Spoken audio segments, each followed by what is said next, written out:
Ashama harka fuula daawwattoota furdiftoota keenya hundi keessanuu bakka jirtanitti nageenya keenya isin bira haa ga'u.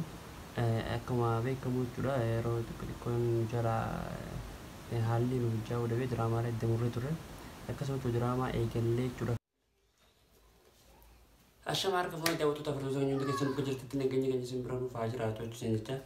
Akkasuma diraamaan koomedii adda addaa qabannee dhufuudhaaf qophii xumuruutu jira. Akkasumatti jechuudha channel keenya kana carcaroo subscribe gootanii like gootanii share godhuun jajjabeessanii jennaa jechuudha. Diraamaa bareedaa qabannee dhufuudhaaf qophii irra jirra jechuudha. Yeroo dura moobaayiliidhaan eegallee jechuudha kaameraa moobaayilaatiin eegallee amma garuu gara kaameraa guddaatti dabarchuutti jirra. Rabbiin cina haa dhaabbatu inshallah. Jajjabeessanii jenna akkasumas subscribe gootanii viidiyoo keenya share godhuun like gootanii like gochuun immoo viidiyoo ofti waan ta'eef like godhaasanii jenna. Akkasuma ijoollee Oromoo keessan nu hojjetanitti peejii keenya Facebook keenyas follow gochuus hin dagatinaa isin jenna. Nu jajjabeessa akkasuma subscribe biraan nu jajjabeessa isin jenna. Yeroo dura YouTube kee Alex maqaa keeyyan kan jirudha. Garuu amma carcar Oromootti qayyaree jira.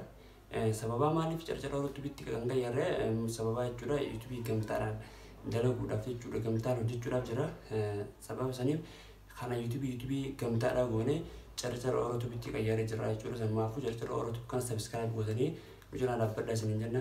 Akkasuma ijoolleen biyya alaa keessa jirtaniif biyya keessa jirtanillee channel keenya kana maallaqa irraa argachuuf osoo hin ta'in artii afaan Oromoodhaa kana jechuudha YouTube irratti gaxaanaa waan jiru jechuudha ol kaasuudhaaf namu banattanii itti hojjechuu qabdan jechuudha.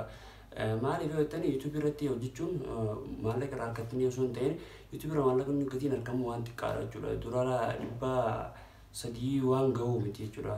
Bilingi hundi keessan jechuudha. Akkasuma viidiyoo nuti nama nu ilaaluus maal jennee jechuudha. Nu beektan akkaataa uummata keenya jechuudha yeroo ammaa haalli uummata keenya jechuudha keessa jiran uummanni keenya yeroo waan takka haajaaf deemu seenee ilaala malee waan namni gadhiisu takka yeroo san deemee hin ilaalu jechuudha. Maaliif yoo ta'an yeroo haajaan isa qabdee bichaadha fakkeenyaaf amma appilikeeshinoota garagaraa jawwaalota silkii isaan keessaan dhibee keessatti laalinsa yeroo haajaa isaanii bicha deemee ilaalan malee barnoota kana jala deemanii akkamii jala deemanii ilaalan. Sambirate Briti diraamaan kun maal qaba bu'aa maaliif keessaa qaba waan akkamiif keessaa qaba namni deemee ilaalu kun diraamaa jechuun waan faayidaa qaba takka jechuudha.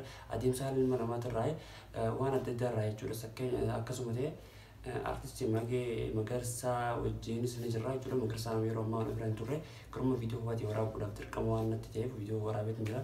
Hundi keessan akkasuma viidiyoo inni kana like gootanii subscribe gootanii jajjabeessanii jiran yaada qabdu koomentii irratti nuuf ta'e diraamaalee haa dhiyootan guutuu galii tokko komentii raayeen ture garuu ammaan tana komentii isaa nin bana inshallah komentii isin jaddeebitti ilaala komentii keessa ilaale yaada isin qabdan jajjabeessan hamilee nutti gootan baay'ee nutti hamilee nu godhaachuudhaan isin qabdan jechuudha. Akkasuma ta'e ammaan tana channel keenya subscribe isaa xiqqoo waan ta'eef jechuudha subscribe kana akka gara jechuudha isin Oromoon jechuudha dhaabbattanii hanga subscribe kan kuma dhibbaattuu nu ofuudhaaf abdii irraa qabna jechuudha. Akkuma afaan keenya kana akka Google keessatti nu galmaa'ee jiru namni quba qabaa jechuudha. Facebook fi YouTube keessatti nu hafee jira jechuudha. Kan bichaa keessatti nu hafee akka kan keessatti illee galmaa'u afaan keenyaan tattaafannee warri YouTube banatan afaan Oromoo jira akka taphataa afaan Oromoo jira. Viidiyoo si waan gosa gosaa akkasii dalagamu afaan Oromootiin akka dalagamu irratti katabadhaati olis ni basan booda afaan Oromootiin Google keessa walitti hidhaati akka afaan Oromootiin hojjetamu. Lammi hundaa waan ta'e barbaachisaa irratti guuttadhuuti itti viidiyoo dalagaa malee afaan Ingiliffaatiin akka viidiyoon dalagamutti callisaniituma viidiyoo itti poostiin godhina akka afaan Oromootiin poostii godhamu ati lammiin maal jechuun si gaafata waan ta'eef siitiin ta'e Google keessa seentanii afaan Oromootiin YouTube walitti hidhatanii gadhiisuu dandeessanii jechuudha. Viidiyoo maaliin dalagee si gaafata nuyi siitiin seentee viidiyoo afaan maaliin dalageetiin jaa Afrikaa keessa deemte jechuudha. Oromoo kan jira afaan Oromootiin poostii godhanii jechuudha akka hojjetamu. Samaafuu hanga sittuu viidiyoo keenya subscribe gootanii nucina dhaabbadhaa nu jajjabeessaa warri Facebookaanis ta'e linkii Facebook illee isiniif hin kaa'u YouTube illee viidiyoo sana isiniif hin kaa'u akkasuma like gootanii subscribe gootanii viidiyoo keenya jajjabeessaadha hanga sittuu nagaa.